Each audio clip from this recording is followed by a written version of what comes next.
kati bwatuka nakamuwa tafunye kwa passport copy yo gwakaletedde ontegedde kati abedde muno akikubya no kubanga ogenda kukwata kubo obere muno naye gye bujje bangambe nti olina okuddeeka obedde mu myaka 2 oba 3 olina okukola ki okuddeeka olina okwagala okuddeeka byonna bikole naye olina okukola ki okuddeeka kati atuuka okwagala okuddeeka nga Zainab sinaale passport copy kati webuze tutandikire ekirala omwana twazaala omwana wano naga nayo omanyi Zainab osobola okunfunira omuntu anfulumiza omwana ono sinayagala kuddayo kibi bannange. As manager Vibes UG twandibadde tuli wano olwaleero nga kalango kano tukuba ka ssente naye si bwe kiri olwaleero. We are here to support a sister, we are here to support another media personality ayina kye yeekoleddewo. She's trying to inspire abaana abo buwala abali eyo that you also you can try to do something in the society. Nyondo Gilim kyekizigo kye yakoze ekizigo kirungi nnyo ffenna abali wano atuwadde ka package tugende tukagezese so gwe wena ali eyo. If you're looking out for something ekyokwesiiga ekizigo ekirungi Nyondo kozi kyesitamanyi oba alina akabasajja oba akabakazi naye oba oli mukazi oba oli musajja ndooza ffenna katukolako kangende ngezesa akange. Nyondo Media ebale kutukyaza. Everyone out there, please go support Nyondo Gilim kekaloshoni akamanyi kano kolaba. Thank you. Program yoga gye tukutuusaako olunaku olw'omukaaga ssaawa 3 eza kawungezi amanya yenze Nyondo Rozet era nga nsinziira ku mukutu ogwa Nyondo Media tembera nga nkutuusaako olunaku olwaleero tulina ate mwana muwala geno kubanga ate atweyanjulira naye nga nkujukiza gwe wenna nabakusubscribinga ku YouTube channel yaffe genda masolo ngo subscribinga nateera okwatekadde kikuyambeko nti buli we tubeeratadde ekintu kyonna ekipya obeera nga ate ojoiningirawo. Maama tusanyusa okukulaba. Kale nyawo nange nsanyusa okukulaba. Tukwaniriza ebyensusso. Amina. Yoga byonna byokoze. Amina mukama mulungi. Byotusizaako engalo omwaka oguwedde. Amina mukama mulungi. Ye. Baramusizaako nnyo basawo ne bannyabo. Bamputa Zainab. Ya Zainab Aziza. Aziza lino erinnya lya mwami lya taata. Ndyagala bwagazi ne Zainab Aziza kyomanya ndyagala. Era yali etoma. Era wena okubanga waliwo ensonga lwaki oligatta Ninga mugamba mutya bannange abalungi bange ba clients bange baramusizaako nnyo mu bitiibwa ebingi timuli mutya obulamu bugamba butya era nga ndi wano ne Nyondo Media ankyazizaako programu yoga tugenda kubanga tunyumyamu. Zainabu twamukyazaako emyezi egiwedde emabega kaawo gwe wenna atalaba story osobola okugenda ku Nyondo Media nobeera nga ate oginoonyako n'olw'ensonga eyo tugenda genda wala nnyo mu bulamu bwe kubanga already gyekiri naye of course wano mu UAE tuyina oba tubadde n'ebizibu ddala omwaka ogwo oguyise bingi nnyo ebituyisemu however n'essaawa eno tebinaba kuggwa bulungi.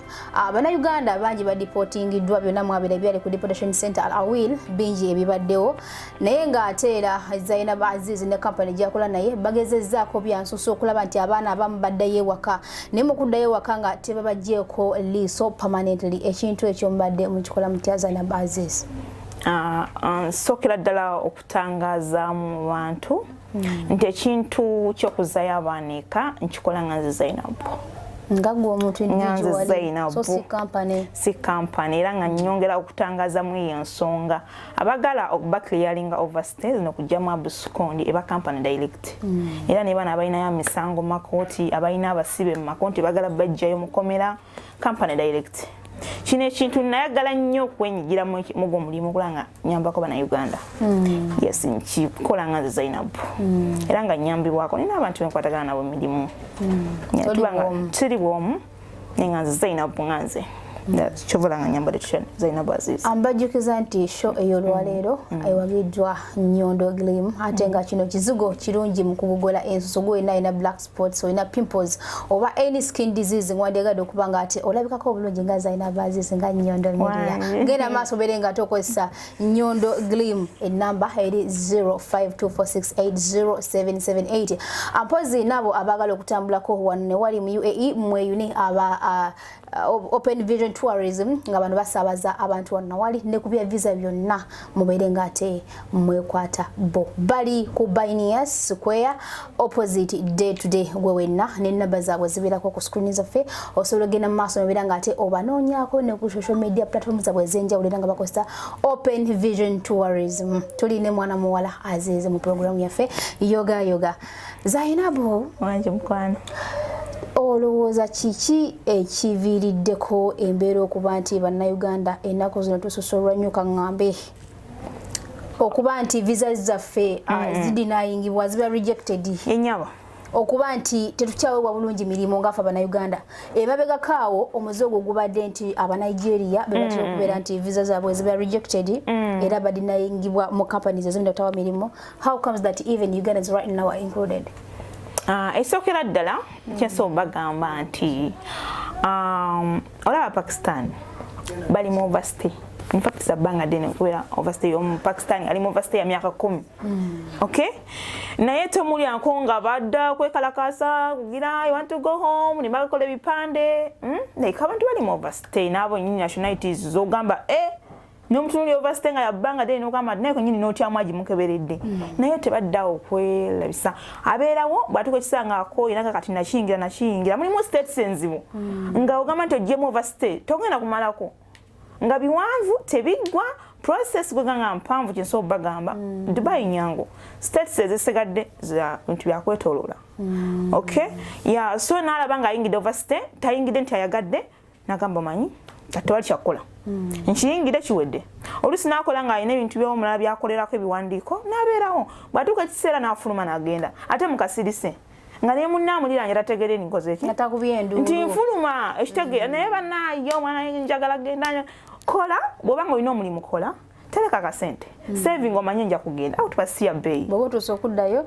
mukasirise naye bannaye nze ngamba kyekiviiriddeko ekyo nti buli kimu ngamba tukibulandinga nnyo ne tukisusa so abantu tugezeeko okwekwata obulungi bano abantu olaba nze naliyo kwabwirwa eyo ku Terminal 2 twaliyo ne mwami avieta abaana bali mu kwekyanga bawanika ebipande saamanya gye bajja bipande batandise okuwandiika beekalakasiza bali bajjeko tenti ne beekalakasa naye nga abasirikale balaba ne bakwata ne buvidiyo goza balowooza kimuli so ojukwa naye gundi yatandika ebya union ebyo simanyi mujje bagenda batwala ku bwerere ojukira baasi ezo gundi yatandika ne sasage so nze ngamba nti abantu bakole kuba tulina biwandiiko bangi abatalina biwandiiko naye nga tavaayo ku like munywerere ku mirimu gyammwe bwebanga ofunye omulimu kwa kaliwale kola saving akasenteko deeka mirembe todda kwekalasa nze ngenda ku Terminal 2 nze nkooye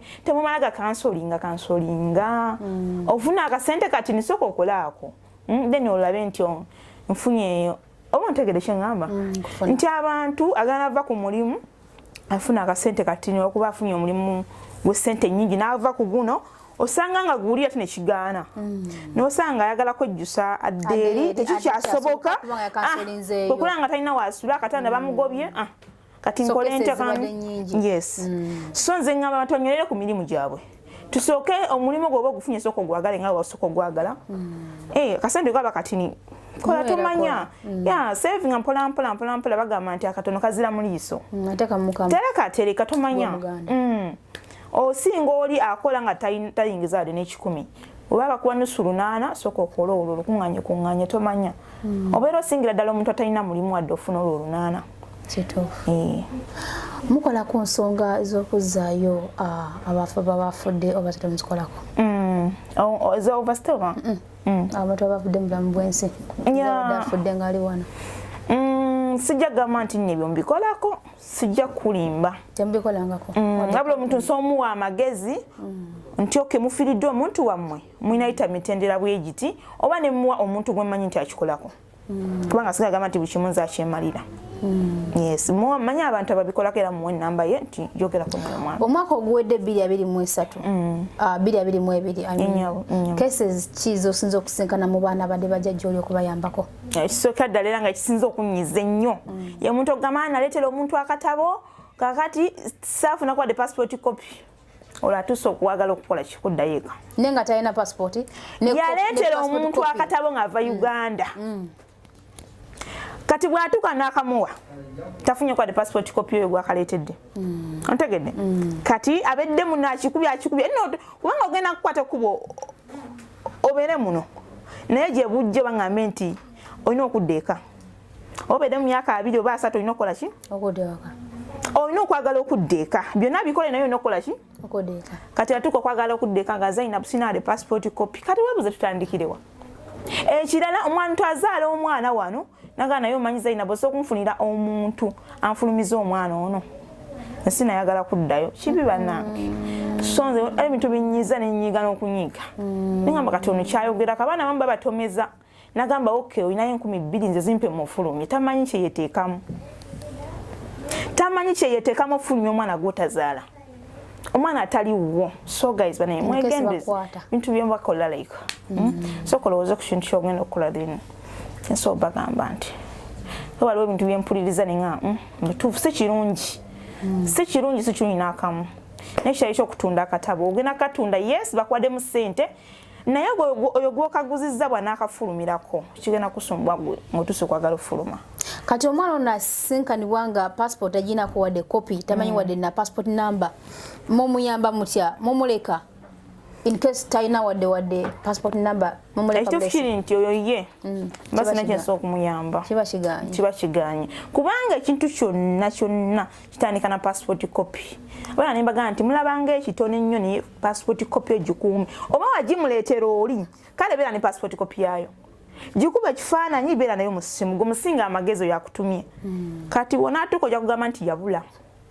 lost okitegedde then beera nayo ffe tutandikire ku eyo okitegedde awo wabaawo tutandikira naye tolina passport copy tolina ade passport number abamu naganze sine date of birth sijjukira bye twateekako atana kyajjukira so tukyali ne Azizi Zainabu yoga ye program ku Nyondo Media era nga mbasaba mwongere okubanga ate mutuwagira mu byonna byetukola amanyi gammwe gegatusitula mu ngeri emu oba endala tetugenda kuwanvuwa nnyo okuba ebyokwogera of course bibadde bingi mu mwaka challenges zibadde nnyingi mu mwaka ogwedde 2022 naye tugenda kubanga ate tukomako wano nako olwaleero Zainab Aziz enamba yenjirina gamba gwe wenna alinza okubanga wenna ekibuzo kyonna kiwoneza okubanga ate omubuuza genda mu comment section atobere ng'oteekayo ekibuuzo ekyo bulambalamba nja kuba nkiyitamu mbere nga nkimubuuza oba oli awo n'omundi omulala akomewo abeeko n'ebyatunyonnyola ebyo byonna bye mubadde mwetaaga okubanga ate mukola ki nga mumanya. Assalamu alaikum wa rahmatullahi Walaikum salam wa rahmatullahi wa barakatuh. Alright guys, mbalamusizaako nnyo basebo ne bannyabo Zainab nga bulijjo nga ndi wano mu studio za Nyondo Media nga ndi wano okubategeeza nti bannange nyambako abaana abatalina byogera, okay? Nkufunira empapula ezikuzaayo waka ate nga tebakusumbye tebakusibye, okay? Eri abaana abalina overstay, eri abaana abalina kabuscond, olinako keesi, oyagala kufuluma, oyagala kufuna outpass nga teweetuukiddeeyo, nje kufunira mu bitiibwa ebingi ennyo, okay?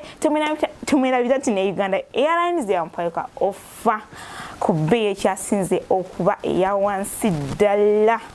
Mpozera nga ndiri munnange Brandon Bobo era nga nkola ne Zainab Aziza.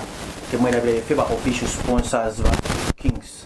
Tugenda baleetera kabako KDD babakuba omuziki ku Chelsea Plaza okitegedde era mutuwagire bannange muwagire banna Uganda naffe tuwagire. Sengasebanga ntuse ulirira abaana b'obuwala mugende mukirira mutyabenku mufune obuganzi mbasajja kibayambe nammwe okwewaana maawenze nina abalongo bawe olina abayaye bantege kyange ebinyoobwa yaye bakutege kyange ebinyoobwa nga tebampadde ate olwataano bakutege kyange ebinyoobwa. As manager Vibes UG twandibadde tuli wano olwaleero nga kalango kano tukuba ka ssente naye si bwe kiri olwaleero. We are here to support a sister, we are here to support another media personality. Ayina kyeyekoleddewo, she's trying to inspire abaana abobuwala abali eyo that you also you can try to do something in the society. Nyondo Gilim kyekizigo kyeyakoze, kizigo kirungi nnyo, ffenna abali wano atuwadde ka package tugende tukagezese. So gwe wena ali eyo, if you're looking out for something ekyokwesiiga ekizigo ekirungi, Nyondo kozi kyesitamanyi oba alina akabasajja oba akabakazi, naye oba oli mukazi oba oli musajja ndooza ffenna katukolako. Kangende ngezesa akange. Nyondo Media ebale kutukyaza everyone out there, please go support Nyondo Glim ke kaloshoni akamanyi kano kolaba. Thank you.